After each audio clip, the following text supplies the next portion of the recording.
With the release of Arc 3.0, there are a whole slew of new builds to be had, new builds to be played with, new builds to be just messed around with in PvP and PvE. Just there's so much goodness.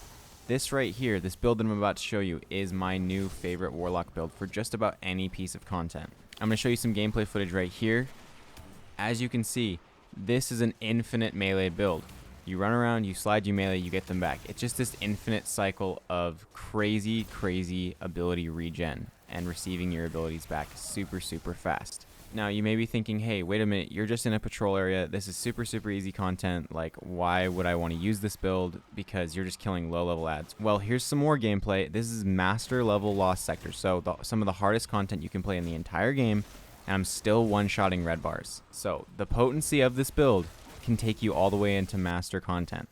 On top of the infinite melee regen, we also have healing happening. So you're not going to be dying. So every single time you get a kill with your melee, you're going to be getting 8 seconds of healing. And this is thanks to the Karnstein armlets. Melee kills restore health for a short duration, and that short duration is 8 seconds. So again, every single time you get a kill, you get health regen for 8 seconds. If your melee doesn't completely regen, which it should, you will be healing the entire time. So all you have to do is run around in a circle for like 3 seconds, your melee's back up, and you start the process over again.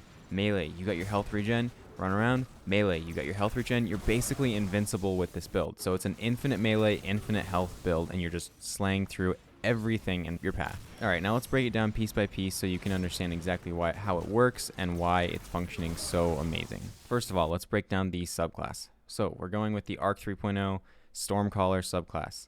You can run Storm Trance or Chaos Reach. As far as aspects go, we're going Lightning Surge. While sliding, activate your charged melee ability to blink forward and call down lightning strikes that jolt targets as you rematerialize. This allows you to be far away from targets and blink into a big group, so you're avoiding a lot of damage and then you're outputting a ton of damage.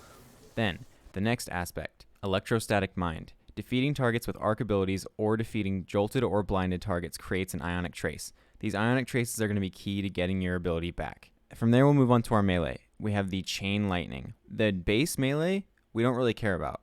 It's the blinking into a combat and sliding and dodging with your aspect that we care about. The reason why we choose Chain Lightning is because that way we don't have to deal with the higher cooldown. Chain Lightning's at 1:30. This one's at 1:53. So this just affects it just ever so slightly, but it works out where you're going to get infinite melee because you chose the lower cooldown. As far as the jump and the rift go, doesn't matter, use whatever you like.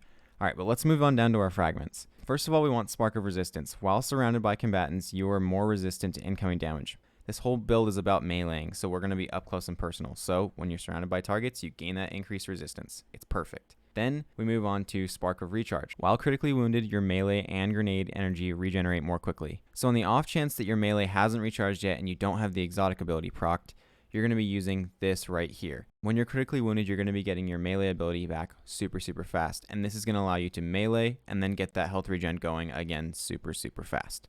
Then we move on to Spark of Ions. Defeating jolted targets creates ionic traces. This is perfect because anytime we melee someone, we're going to be jolting them. So when we kill them, they're going to be giving us ionic traces. Then we move on to the final one, Spark of Feedback. Taking melee damage briefly increases your outgoing melee damage. We also get 10 resilience from this. So if you're fighting like an orange bar or something, you jump in, you melee, it doesn't quite die, he punches you, your next melee is going to do ridiculous amounts of damage. Really quickly before I forget, the flashbang grenade is my grenade of choice, and I do this because it blinds targets so I can get up close and personal with the more beefy targets to melee them, and it's also an arc debuff if you blind something. So this grenade pairs really nicely with this aspect right here, where anytime you kill something that's blinded, you're going to get an ionic trace, so you're going to get your melee back faster. From our subclass, we're going to move into our exotic, and the exotic is the Karnstein armlets. Melee kills instantly restore a large amount of health and continue to restore health afterwards for a short duration. When you get a melee kill, you're going to get plus 50 health, and then you're going to get plus 30 health for every single second after that for 8 seconds. So this is a ridiculous amount of healing, and most of the time people are not going to be able to out damage that healing. As far as weapons go, it really doesn't matter what you want to use. But if you are looking to get ionic traces like crazy, the Delicate Tomb is a perfect choice. Anytime you get a kill, there's a good chance you will get ionic traces, and your abilities are going to regen faster from those ionic traces. From weapons, we'll move into mods. We're going to want Heavy-Handed, Elemental Charge, 2 Melee Well Makers, 1 Trace Evidence, and then Bountiful Wells. So let me break this down real quick. With Melee Well Maker, every time you get a melee kill, you're going to get a well. Because we have 2 of these, we're going to be getting 2 wells. And because we have Bountiful Wells, we're going to be getting an extra well. So we're getting 3 wells every single time we kill a target. Then we pair that with Elemental Charge. Upon picking up an Elemental Well, you become Charged with Light. And because we're picking up 3,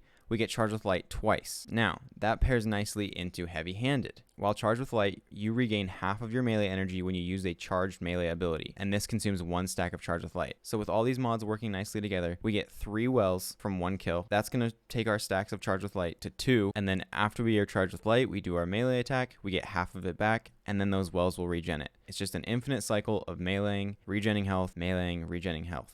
Now, in order to proc this build, in order to get it working and functioning properly, you have to go in, get 1 melee kill so that you can become Charged with Light. Then, after that, your next melee kill is going to start the infinite melee process. If you want the full build pick, it's going to be right here on screen so you can make sure you're slotting everything correctly. And that is it for my favorite Warlock build right now. If you found this video entertaining or useful, hit that like button and subscribe down below. Thank you so much for watching, Guardians, and have a wonderful day.